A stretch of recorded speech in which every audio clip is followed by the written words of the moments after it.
और ये सोफा साफ करो इसे। पता नहीं ठीक से करो मेरी मेकअप। मेरा भी पफ दे दो, 2 घंटे से बैठी हूं मैं। दो शीशा।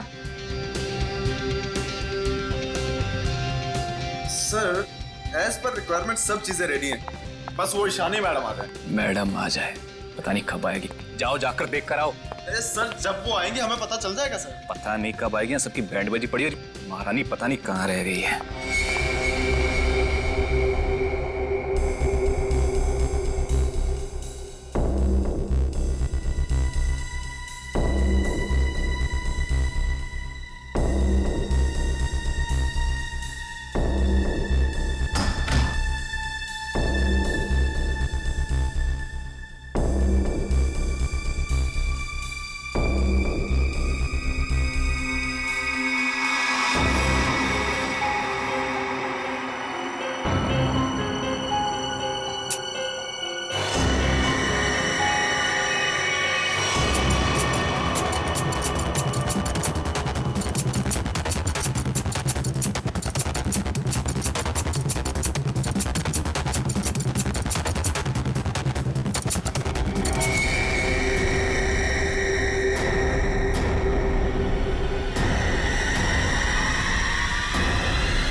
Hello Ishani ma'am. Makeup room ready है मेरा। हाँ मैम, जैसा आपको चाहिए बिल्कुल वैसा ही है, और आपका फेवरेट रूम फ्रेशनर भी है। और एक काम करो, डायरेक्टर को जाके बोल दो कि 2 से 3 घंटे तो लगते ही हैं, राइट? और मेरे मूड के ऊपर है कि मैं खुद ही रेडी होके सेट पे आ जाऊंगी। ठीक है? ठीक है मैम। चलो।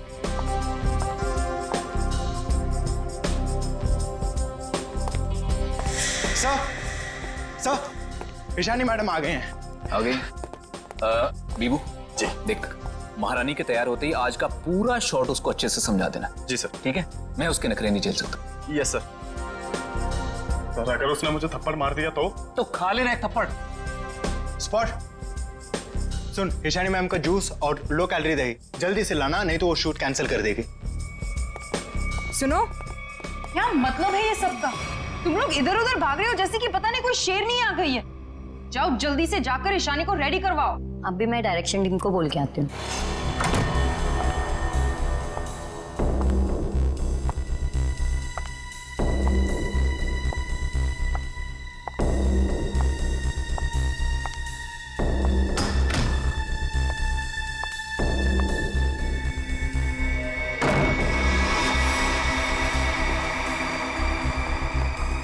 सर, माना कि ईशानी बहुत बड़ी स्टार है, लेकिन हम भी उसके नौकर नहीं है। वही तो, सुबह के 9 बजे से हम रेडी होकर वेट कर रहे हैं और वो अभी तक नहीं आई। इतना वक्त हो गया, 3-4 बार टचअप हो चुका है। तो क्या करूं यार, एक तो विराट सर ने इस नकचड़ी को 1 साल का कॉन्ट्रैक्ट साइन करवा के मेरे सर पे दर्द करके रखा है, और ऊपर से तुम लोग मेरे सर पर चढ़ रहे हो। प्लीज ट्राई टू कोऑपरेट यार। Cooperate my foot. मैं ईशानी के नखरे और बर्दाश्त नहीं कर सकती हूँ। मैं जा रही हूँ यहाँ से। मैं विराट सर के चेक्स वापस कर दूंगी, लेकिन मैं ऐसे काम नहीं कर सकती हूँ। बाय। अरे मैडम रुके। अरे सर आप ही रोके समायरा जी को। अगर आज शूट नहीं हुआ ना तो विराट सर सबकी छुट्टी कर देंगे सर। जाने दे उसको, एक ईशानी 100 सुमेरा के बराबर है।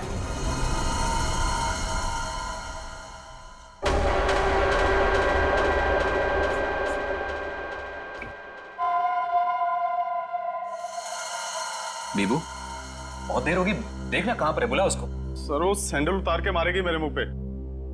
लिख के ले लो, वो वापस नहीं आने वाली है। ईशानी के नखरे ही एक दिन उसे ले डूबेंगे। अरे तू जा उसको बुला के ले, जा जा। अरे जाना। जा रहा हूं सर।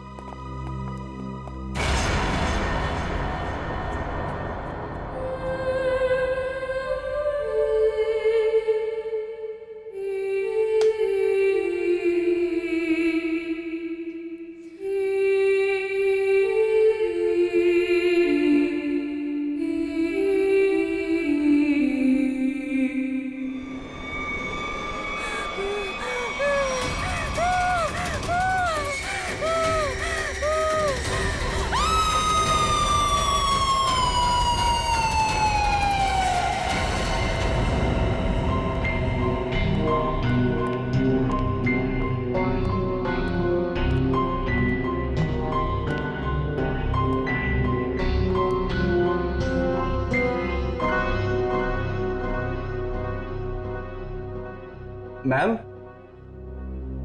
मैम आप रेडी हैं तो मैं अंदर आ जाऊं? मैडम भाग जा यहाँ से, वरना तेरा पैर तोड़ दूंगी।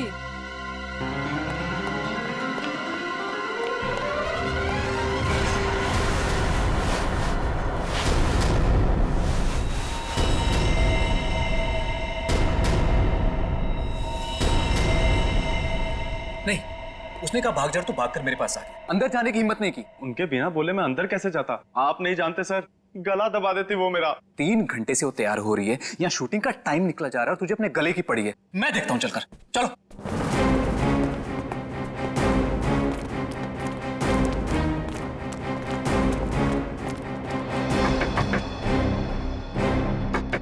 ईशानी, सर प्लीज, मैम गुस्से में लगती है, शूट छोड़कर चली जाएंगी। तो तुम्हें करो, चुप रहो। ईशानी दरवाजा खोलिए, अभी सब नहीं चलेगा, प्लीज दरवाजा खोलिए।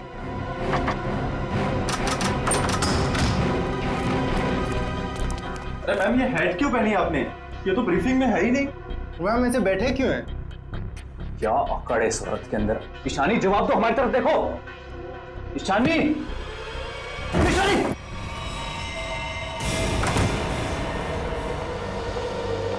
कभी काम नहीं करूंगी मैं उस नकचड़ी शानी के साथ। मैं भी किसी से कम नहीं हूँ। अरे इतना टेंशन क्यों ले रही है तुम देखना, मैं तुम्हें इससे बड़ा काम दिलाऊंगा। मैं अभी मम्मी को फोन करके बता देती हूँ कि आज मैं लेट आऊंगी। ठीक है, तुम मम्मी को फोन कर लो, हम तुम्हारा अंदर इंतजार करते हैं। ठीक है, मैं अभी आती हूँ। ठीक है।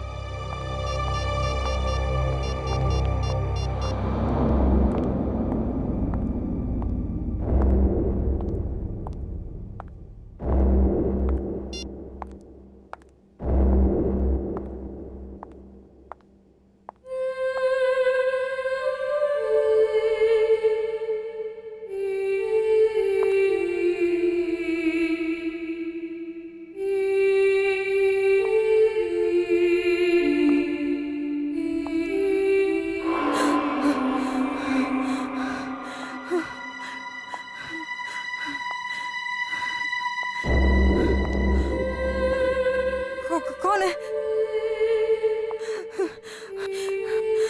सामने आओ। ये हैट,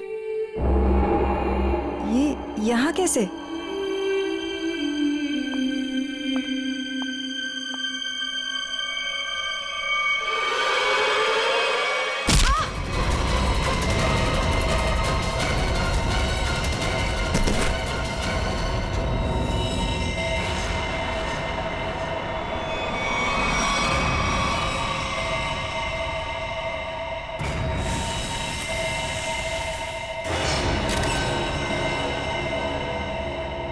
बड़ी बेरहमी से गला काट दिया। हाँ सर, ये अजीबोगरीब मेकअप और ये लाल रंग की हैट भी रखी। मारने के बाद इतना मेकअप करता है कातिल, ये लाल रंग का हैट बड़ा अजीब केस है ये। सर ये मेकअप और सारा कुछ उस कातिल ने ही किया है। अच्छा, आखिरी बार कौन आया था ईशानी से मिलने? मैं गया था सर वहां पे, लेकिन उन्होंने अंदर से ही बोल दिया कि भाग जाओ वरना तुम्हारी टांगे तोड़ देंगे। टांगे तोड़ दूंगी? क्यों? सर एक्चुअली ईशानी अपनी मर्जी की मालकिन थी और वो अपनी मर्जी से ही शूटिंग पर आती थी। अगर गलती से भी उसको किसी ने कुछ बोल दिया तो कभी भी शूटिंग छोड़कर चली जाती थी। सर इसका मतलब काफी लोग होंगे जो ईशानी को नापसंद करते होंगे। ईशानी, क्या हो गया ईशानी को? किसने किया ये सब? आप कौन है आप? जी ये जो एड शूट हो रही थी ये मेरी एड है, मैं मालिक हूँ इस कंपनी का। ठीक है, इधर आइए थोड़ा। अच्छा बीबू, तुम वापस कितनी देर बाद आए थे प्रीतम और लोगों के साथ? सिर्फ कुछ सेकंड्स में, अगर कहें ज्यादा से ज्यादा बस 1 मिनट। 1 मिनट में? 1 मिनट में इतना सब कुछ किया? सर सर 1 सेकेंड, यहाँ पे एक फिंगरप्रिंट मिला है और बाकी सब कपड़े ठीक है, मगर बस ये तो देखिए सर, ऐसा लग रहा है किसी ने कैंची से काटा है सर।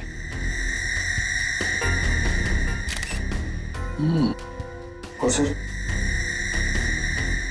सर यहाँ पे खून मिला है सर।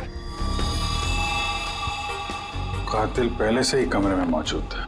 सर हो सकता है बिहू ने जो आवाज सुनी वो ईशानी की हो ही ना। हो सकता है। क्या ईशानी से मिलने कोई आया था क्या? नहीं सर, और किसी को आते जाते नहीं देखा। सर कहीं ऐसा तो नहीं कि खूनी ईशानी के कमरे में पहले से ही छुपा हुआ था? एक्चुअली यही हुआ है। आदमी पहले से छुपा हुआ था, फिर वो खून करता है बेरहमी से, फिर इतना सारा मेकअप लगाता है, चेयर पे बैठाता है और लाल रंग की हैट पहनाता है। सब करने में टाइम तो गया ही होगा। सर ये देखिए, ईशानी का टॉप भी कटा हुआ है। इसे भी काटा गया है, उधर भी कपड़े कटे हैं, इसका टॉप कटा है। लगता है ये जानबूझ के किया गया है।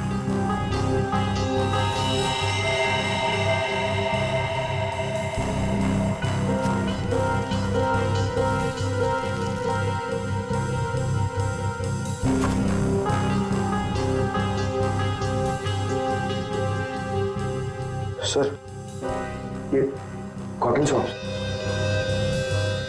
लगता है मेकअप करने में इस्तेमाल किया गया है। वंश, ये सारी चीजें और बॉडी को फोरेंसिक लैब भेजो, तब तक हम लोग जरा बाहर देखते हैं। सर बहुत ही अजीब बात है, किसी ने भी खूनी को आते जाते देखा ही नहीं। आने जाने की तैयारी पहले से कर रखी थी खूनी ने, ना काम किया और निकल भागा। पर सर ऐसी कैसी तैयारी की होगी कि यूनिट के किसी भी मेंबर ने उसे नहीं देखा? इतना हंगामा हो गया यहाँ पे और ये बैठा सो रहा है। जी साहब। यहाँ से किसी को आते जाते देखा तुमने? साहब मैं तो अभी 5 मिनट पहले ही आया हूँ।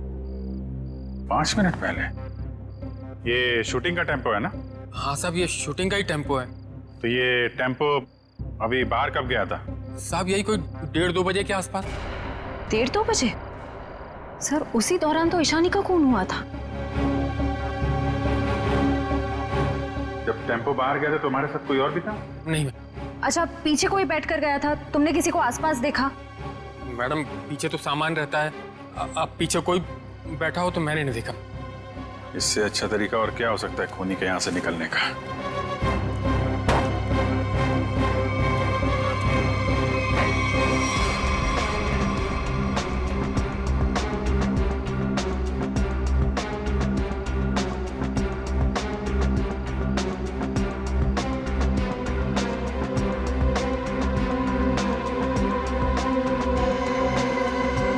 पीओपी का टुकड़ा? ये यहाँ क्या कर रहा है? शूटिंग में तो कहीं भी धूल मिट्टी थी नहीं। ये मिट्टी का टुकड़ा कहाँ से आया? साहब इसमें तो प्रॉपर्टी का सामान रहता है। प्रॉपर्टी के सामान? और उसमें पीओपी का टुकड़ा, मतलब कोई और था यहाँ पे।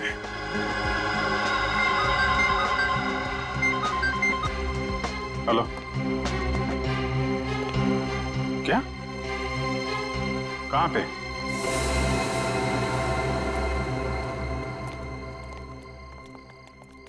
आपने फोन किया था? जी सर, मैं मानिक हूँ, इस दुकान का मालिक। ये मेरे वॉचमैन ने फोन किया था आपको। ये देखिए ना सर, यहाँ लाश है। दुकान खोलो जा। जी सर। तुम यहीं रुको। जी साहब।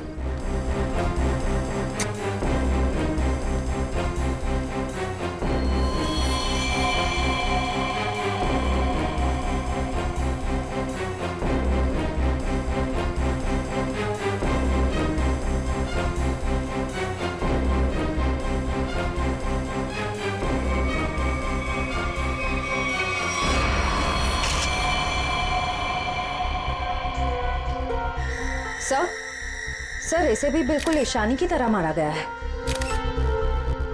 ये देखिए, किसी पतली धार वाली चीज से इसका गला काटा गया है।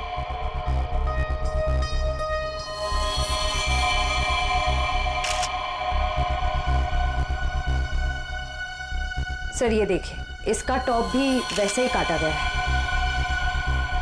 इसका मेकअप निकालो, देखो कौन है ये। Yes sir. ये लाश दुकान में आई कैसे? सर मुझे नहीं मालूम। दुकान तो बंद थी ना, आपने ताला खोला है, तो ये क्या लाश अपने आप आ गई यहाँ पे? सर मैं क्या बताऊं, ये सब कैसे हुआ? ये लाल टोपी और इसके कपड़े भी मेरी दुकान की नहीं है, और मैं इस लड़की को तो पहली बार देख रहा हूँ। सर मेकअप निकल गया। ये तो समायरा है ना? इसकी भी मॉडलिंग वाली फोटो हमने देखी थी वहां पे। हाँ सर। ये दुकान की चाबी आपके अलावा किसके पास रहती है? मेरी पत्नी सोनाली के पास, लेकिन वो तो पटना गई हुई है। अच्छा,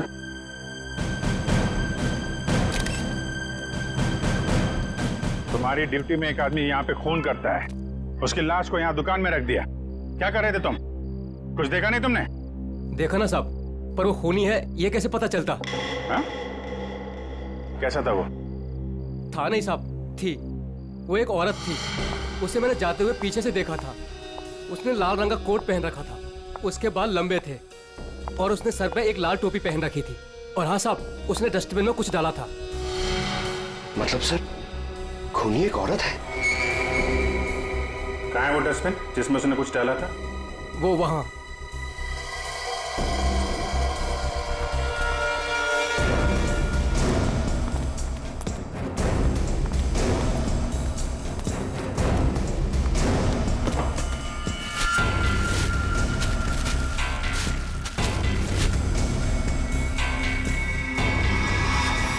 तो ये तो फिशिंग का सामान है, मछली पकड़ने का कांटा वाटा। सर ये तंगूस पे खून लगा है।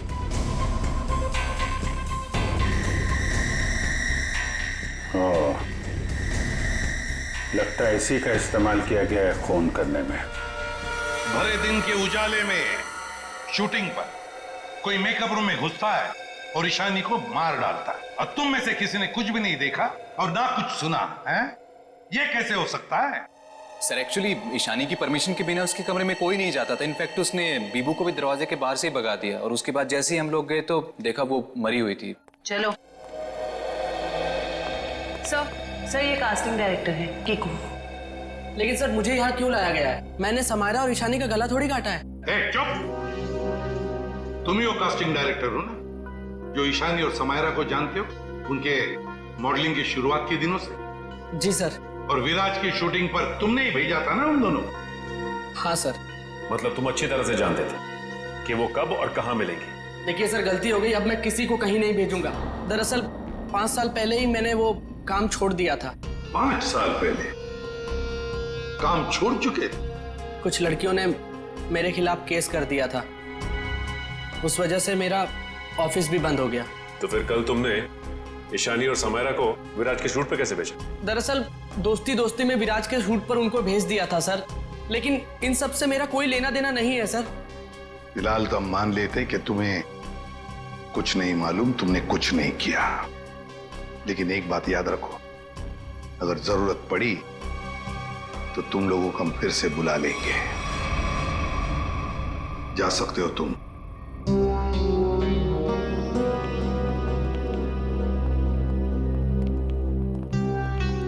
इन तीनों पे कड़ी नजर रखनी पड़ेगी। देखो वो कहां कहां जाते हैं, किस किस से मिलते हैं, क्या क्या करते हैं। सर लेकिन खूनी तो एक लड़की है ना? हाँ, खूनी तो लड़की है, लेकिन खून करने में किसी लड़के का भी तो इस्तेमाल हो सकता है। समायरा और ईशानी दोनों मॉडल्स थी, मॉडल। लाल टोपी, मारने के बाद सफेद रंग का अजीब मेकअप, मारने के लिए फिशिंग का सामान, और फिर दोनों खून में सब कुछ बिल्कुल एक जैसा। तो एक बात समझ में नहीं आई कि खूनी ने ये मछली पकड़ने का सामान क्यों इस्तेमाल किया खून करने के लिए? सर बहुत ही अजीब है ये खूनी, और एक ही दिन में 2 मॉडल्स को मार डाला इसने। पता लगाना पड़ेगा कि समायरा और ईशानी दोनों मॉडलिंग के अलावा और कुछ करते थे, या मॉडलिंग करने से पहले क्या करती थी। कहीं दोनों के बीच में कोई संबंध तो नहीं था, पता लगाना पड़ेगा।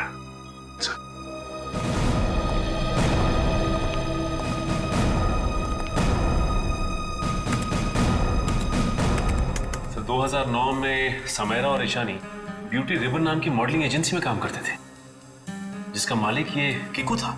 Kiku, casting director Kiku. इस कीकू के बंद पड़े ऑफिस में जाना पड़ेगा, देखना होगा शायद इसके बाकी मॉडल्स की भी जान को खतरा हो। और ये भी हो सकता है कि हमें उस औरत के बारे में कोई सुराग मिल गया है।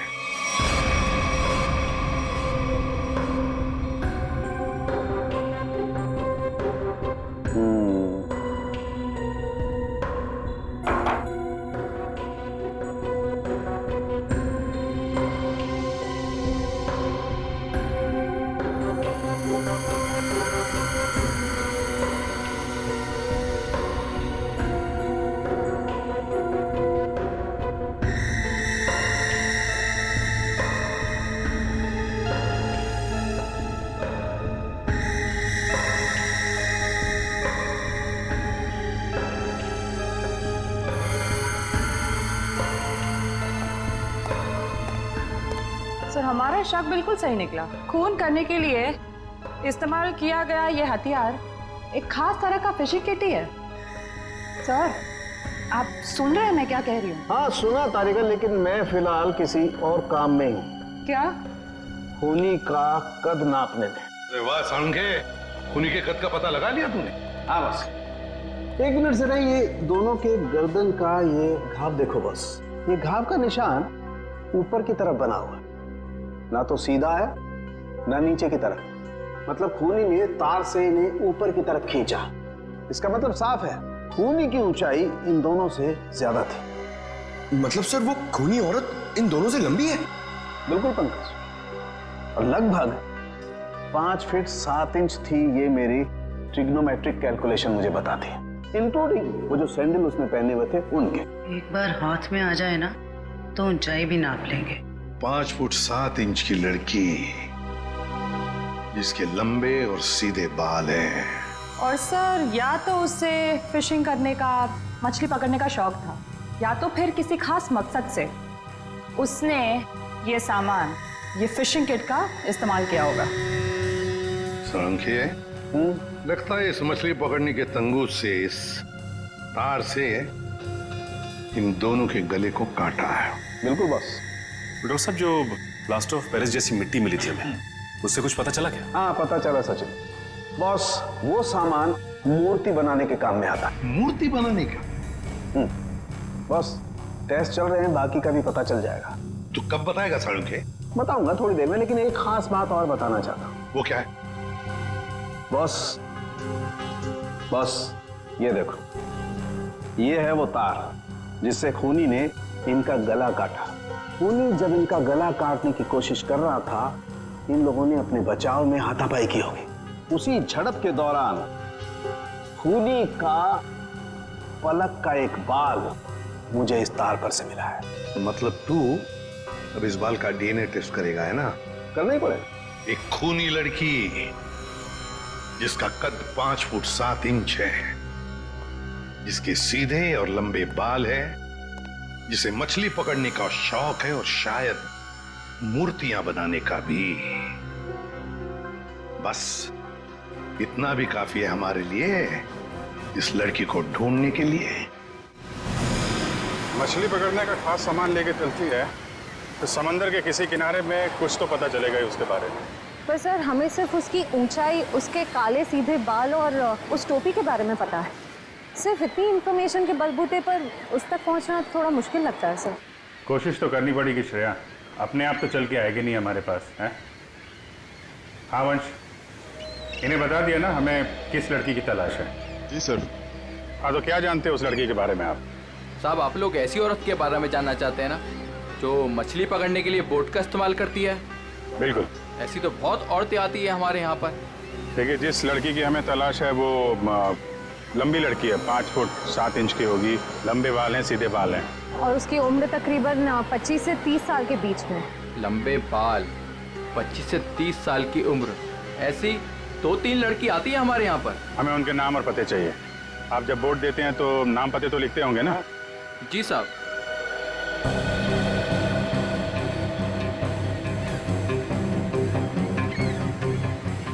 ये तीनों लड़कियां आती हैं 5-6 महीने से हमारे यहाँ पर अपने कुछ दोस्तों के साथ। केशा, एनी, शिखा। केशा, एनी और शिखा। मिलना पड़ेगा इन तीनों लड़कियों से। देखते हैं इनमें से कौन है वो लाल टोपी वाली लड़की। सर कीकू जी ने टैक्स की चोरी की थी, और कुछ लड़कियों के पेमेंट ना देने की वजह से इनकी शिकायत की थी, इसीलिए ऑफिस बंद हो गया। और इनका कोई क्रिमिनल रिकॉर्ड भी नहीं है सर। उसका खून हुआ है वो 2008 में किकुजी की एजेंसी से ही लॉन्च हुई थी, इसलिए ये अभी शक के घेरे में है। विराज, तुम ये बताओ कि तुमने तो किकुजी के साथ और उन मॉडल्स के साथ काम किया था, तो तुम्हें कभी लगा कि वो मॉडल्स किसी मुसीबत में है या फिर किकुजी के काम में कोई गड़बड़ है? मैं ईशानी और समायरा के साथ पहली बार काम कर रहा था, और जहाँ तक किकुजी की बात है तो पैसों के लेन देन में धांधली के अलावा इनमें दूसरी कोई कमी नहीं है। सर, इन तीनों मॉडल्स के कद, रंग और बाल खूनी से कुछ हद तक मिलते जुलते हैं। एक काम करो, इन सबसे पूछताछ करो कि मॉडलिंग के अलावा ये लोग क्या काम करते हैं, क्योंकि इंफॉर्मेशन ये है कि आजकल इनमें से कहीं मॉडलिंग नहीं करती।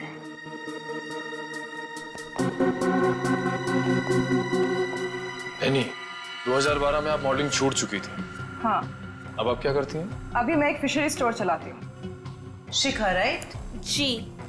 आप एक प्रिंट मॉडल है, ये तो हम जानते हैं। इसके अलावा क्या करते हैं? मैं कुछ भी नहीं करती। और आप क्या करती हैं केशा जी? मैं मूर्तियाँ बनाती हूँ। मूर्तिकार, ठीक है, थैंक यू।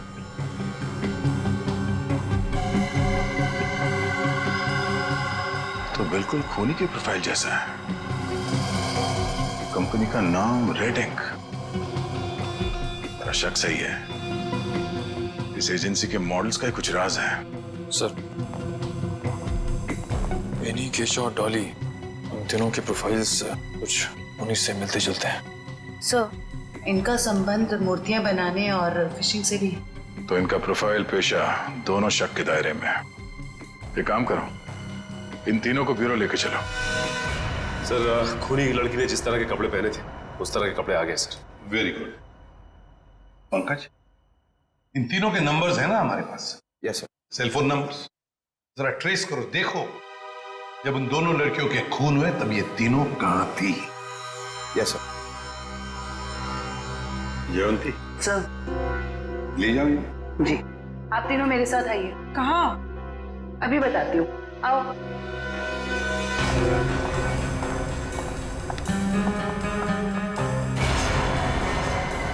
अरे साहब, ये तो वही कपड़े और टोपी है जो मैंने उस रात उस औरत को पहने हुए देखा था। तो फिर अब जरा ध्यान से देखो इसे। क्या ये वही लड़की है, वही औरत है जो उस रात खून कर रही थी? सर, मैंने उस औरत का चेहरा सामने से नहीं देखा था, उसे जाते हुए मैंने पीछे से देखा था। जाते हुए देखा? जी सर। ठीक है, केशा जरा वहां तक चल के दिखाओ। सर, ये कैसी जांच है आपकी? जितना कहा है उतना ही करो।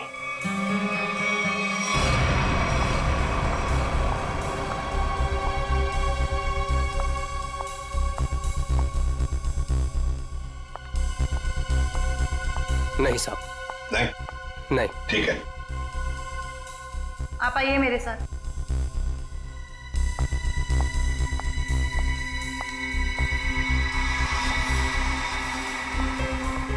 रुको, वहां तक वॉक करके आओ।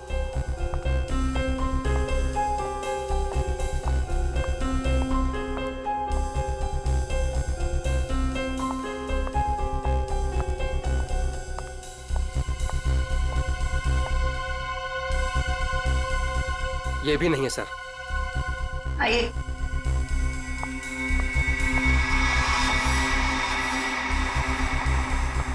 सर, इन्हें तो कपड़े काफी अच्छी तरह से फिट हो रहे हैं। हाँ, दिख रहा है।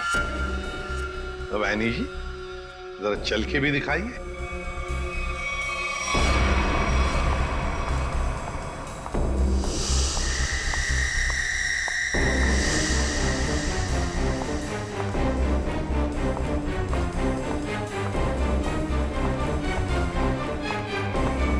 यही है सर, बिल्कुल यही है सर।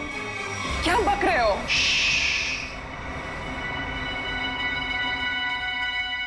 सर, जिस वक्त समायरा का खून हुआ था, आनी का फोन उसी एरिया में था। सुना है नहीं? उसी इलाके में था तुम्हारा फोन जिस वक्त ईशानी और समायरा का खून हुआ था। तुम जा सकते हो। और मैं? आपको तो रुकना ही पड़ेगा। सर, मैं क्यों नहीं जा सकती? वो इसलिए कि खूनी की चाल और तुम्हारी चाल बिल्कुल वही है। और तो और सबसे बड़ी बात कि तुम्हारा फोन उसी इलाके में मिला जहां पर इन दोनों लड़कियों का खून हुआ। सर इन सब का क्या मतलब है? I mean, दो लोग एक जैसे दिख सकते हैं ना? और फिर वॉचमैन ने ऐसा तो नहीं कहा कि मेरा चेहरा खूनी के चेहरे से मिलता है। लेकिन जिस वक्त खून हुआ उस वक्त तुम्हारे मोबाइल की लोकेशन भी वहीं की बता रही है, और ये सब कुछ इत्तेफाक तो नहीं हो सकता। सर उस वक्त सैकड़ों लोग उस एरिया में थे, तो क्या सब खूनी है? बस बस, बहुत बोल दिया। बताओ क्यों किया खून ईशानी और समायरा का? सर आप मुझ पे दो खून का आरोप लगा रहे हो, मैंने कुछ नहीं किया ऐसा। अभी तो सिर्फ आरोप लगाया है, सजा मिलनी तो अभी बाकी है। सजा? जी सजा, खून की सजा फांसी। सर मैंने कुछ नहीं किया ऐसा, मैं बताती हूँ सर। बताओ। पर मेरी एक शर्त है। ये लो, इनकी एक शर्त भी है। चलो बताओ क्या शर्त है? सर मुझे 50 लाख रुपए चाहिए। 50 लाख रुपये? हाँ। चलो दे दिए। अरे लेकिन तुम पैसों का क्या करोगी? तुम्हें तो सजा होने वाली है। आप वो सब छोड़िए, मैं आपको बता रही हूँ ना, मैंने कुछ नहीं किया। सर मैं तो सिर्फ उसे जानती हूँ जो खूनी को जानता है। और वो है शिखा। शिखा? तुम इतने यकीन के साथ कैसे कह सकती हो? आप लोग पता कर सकते हैं ना? हाँ वो तो हम पता करेंगे। सर मेरे पैसे? पैसे? कौन से पैसे? सर अभी आपने बताया आप देंगे। कब? नहीं सर, मैंने तो कुछ नहीं सुना। कब कहा? सर ये सरासर धोखा है। नहीं नहीं नहीं नहीं, यानी जी हम कभी धोखा नहीं करते। हाँ धोखा जरूर करते हैं जब कोई कानून के साथ खिलवाड़ करता है, तब कभी कभी सीआईडी वाले धोखा देते हैं। ले जाओ इसे। सीआईडी फिर से? अब क्या कर दिया मैंने? आपने क्या किया है क्या नहीं ये तो हम पता लगा लेंगे, लेकिन आप एक नंबर के झूठे हैं ये पता चल चुका है। क्या मतलब है आपका? आपने कहा आप समायरा को नहीं जानते? 2009 में समायरा ने आपकी कंपनी रेडिंग के लिए मॉडलिंग की थी, सच है? रेडिंग? इसे कैसे ढूंढ लिया आपने? हमें पता चल चुका है। 2009 के रेडिंग के फोटोशूट कैंपेन में ईशानी और समायरा दोनों ने मॉडलिंग की थी, है ना? मैम ये कंपनी मेरे नाम पे तो थी, लेकिन मैं इस कंपनी का मामूली सा छोटा सा पार्टनर था। आप इस कंपनी के असली मालिक से क्यों नहीं पूछते? असली मालिक कौन है? चैताली। आप उससे क्यों नहीं पूछते? चैताली? इस केस में पहली बार ये नाम आया। कहाँ रहती है वो? ये नहीं हो सकता, ये नहीं हो सकता। अगर सीआईडी को सच का पता चल गया तो बहुत बुरा हाल होगा मेरा।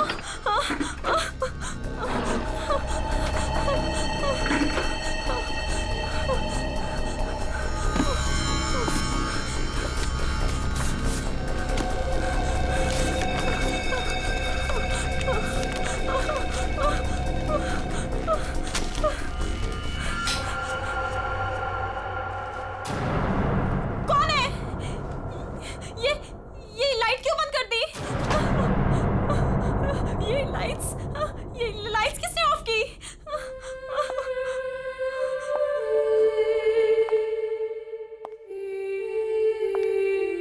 कौन है वहां? कौन है वहां?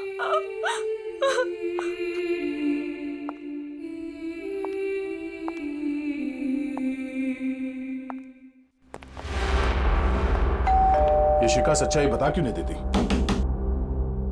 सर पहले कुछ सच बता देती तो किसी की जान ही बच सकती थी।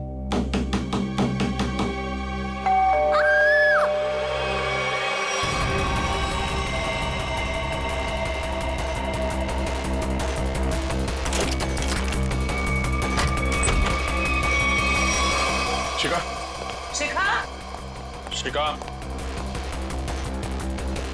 बचाओ!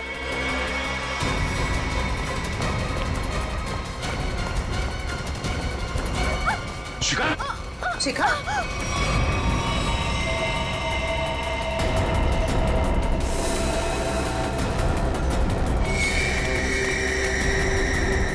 नस कटी नहीं है। इशिता जल्दी एम्बुलेंस को बुलाओ, जल्दी। भाग गई। कोई बात नहीं, बच के जाएगी कहाँ? सर को जलाने की कोशिश भी की गई है। दोनों। शिखा,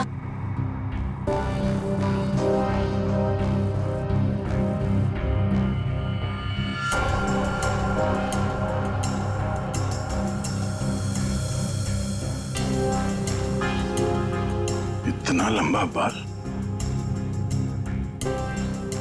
ये शिखा का तो नहीं हो सकता।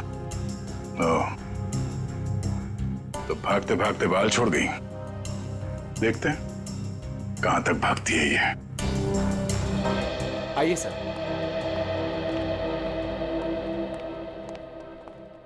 सर मैं यहाँ तब से नहीं आया जब से मेरी और चैताली की हिस्सेदारी वाली कंपनी बंद हुई है। पता नहीं है वो कहाँ है। घर की अच्छी तरह से तलाशी लो, देखो क्या मिलता है।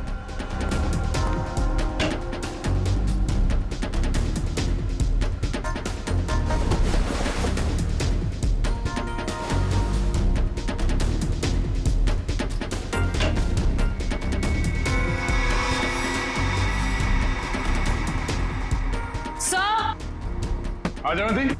सर ये देखिए,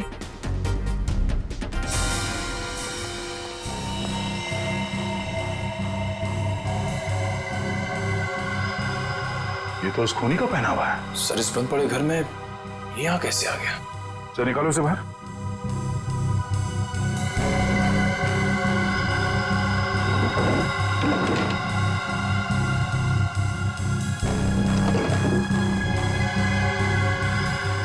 नो, ये चक्कर है। संख्य, शिखा के घर की खिड़की से हमें एक बाल मिला, जरा मैच करके देख पलक के बाल से। ये रहा वो बाल सर, उस खूनी लड़की का बाल। बॉस, ये बाल हमारे किसी काम का नहीं है, बेकार सबूत है। क्या मतलब? मतलब ये बॉस के खूनी के पलक का डीएनए रिपोर्ट आ चुका है। तो खूनी कोई लड़की नहीं है, खूनी एक आदमी है। एक आदमी है जिसकी उम्र 40 से 45 साल। ये टोपी, लंबे बाल, सैंडल, ये सब धोखा है। तो मतलब खूनी कोई लड़की नहीं, बल्कि लड़की की भेष में आदमी है। ऐसा क्यों किया उसने? लड़की के भेष में क्यों? खून करने के और भी आसान तरीके थे उसके पास। लगता है ये खूनी कोई सरफिरा है। खूनी कोई सरफिरा नहीं, शैतान दिमाग का आदमी है ये, शैतान दिमाग का। सोच समझ के सब कुछ कर रहा है ये। एक काम करते हैं, जितने भी लोगों पर शक है ना, सबको यहां बुला लो, सबका डीएनए टेस्ट करते हैं। आप बताते क्यों नहीं कि हम सब लोगों को यहाँ पर क्यों लेकर आए हैं? ऐसी जगह लाए क्या हमारा कोई टेस्ट होने वाला है? और आप लोगों को हम सब पे शक है कि हमने खून किया है। लगता है हम सब बिना जुर्म के सजा भुगतने वाले हैं। बस बहुत हो गया। खूनी को ढूंढने का हमारे पास यही एक रास्ता है। और वैसे खूनी का बहुत ही खास सुराग मिला है हमें। डॉक्टर साहब बिल्कुल ठीक है। दरअसल क्या है, खूनी चाहे कितना भी होशियार हो, कितना भी चालबाज हो, कोई ना कोई क्लू हम लोगों के लिए छोड़ जाता है। और इस बार भी खूनी एक क्लू छोड़ गया है, और वो क्लू है पलक का एक बाल। देखिए, मैं ऑडिशंस लेता हूँ, लड़कियां सजती हैं, संवरती हैं, अपनी पलकों को भी सजाती हैं, तो इन सब से हमारा क्या लेना देना? तुम्हें बड़ा यकीन है कि खूनी एक लड़की ही है?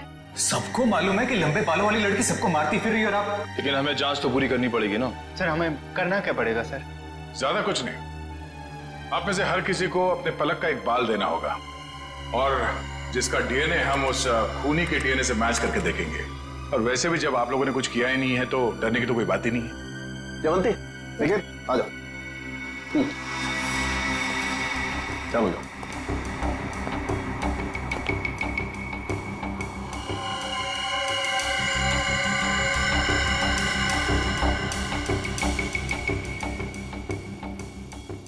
देखिए प्लीज, मेरी तबीयत ठीक नहीं लग रही, मुझे चक्कर आ रहे हैं, मुझसे ये सब नहीं होगा। अच्छा, तुम्हारी तबीयत भी अभी खराब होनी थी? सर आप इस जांच को बाद में भी कर सकते हैं। चलो प्रीतम, मैं तुम्हें हॉस्पिटल ले चलता हूँ, चलो। और चैताली किसी हॉस्पिटल में है क्या? निकल।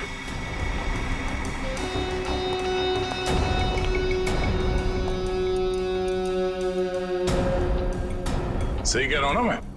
मिस्टर विराज या फिर चैताली का पति कहना बेहतर होगा।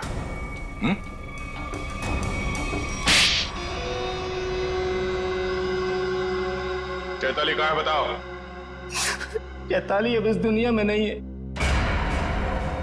और जिनकी वजह से वो इस दुनिया में नहीं है, मैंने उन सबको, समायरा और ईशानी, उन दोनों को भी चैताली के पास पहुंचा दिया। और जिस लड़की शिखा को आपने बचाया है, मैं उसे भी नहीं छोड़ूंगा। तुम सीआईडी के सामने किसी को जान से मारने की धमकी दे रहे हो मिस्टर विराज, बड़ी हिम्मत है तुम्हारे। घर में हमें पता चल गया था कि सारे खून के पीछे तुम्हारा ही हाथ है, और अब डीएनए टेस्ट से प्रूव भी हो जाएगा, लेकिन हम तुम्हारे मुंह से सुनना चाहते हैं। मैं तो अपनी बीवी को इंसाफ दिलाना चाहता था, बस शिखा, समायरा और ईशानी, ये तीनों मेरी बीवी की खुदकुशी की जिम्मेदार थी, पर ये बात मुझे 5 साल बाद पता चली।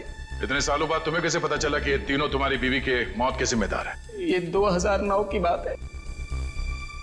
चैताली ने द रेड इंक कंपनी में पैसा लगाया था, और ये तीनों लड़कियां उसके बराबर की पार्टनर थी। माणिक तो बस नाम का पार्टनर था इनके बीच। मैं उस वक्त यूके में था और इन तीनों लड़कियों को जानता भी नहीं था, लेकिन जब इनकी कंपनी नुकसान में चली गई तो इन तीनों ने मेरी बीवी को कर्जे और बकायेदारों से लड़ने के लिए अकेला छोड़ दिया और उसे मरने पर मजबूर किया।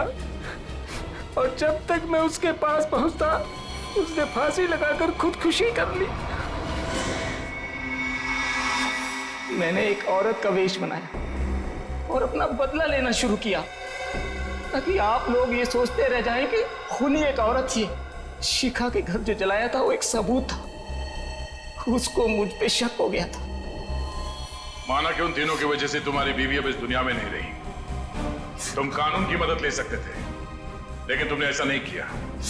अपनी बीवी की मौत का बदला लेने के लिए तुम खून करने लगे। अब तुम्हें फांसी से कोई नहीं बचा सकता।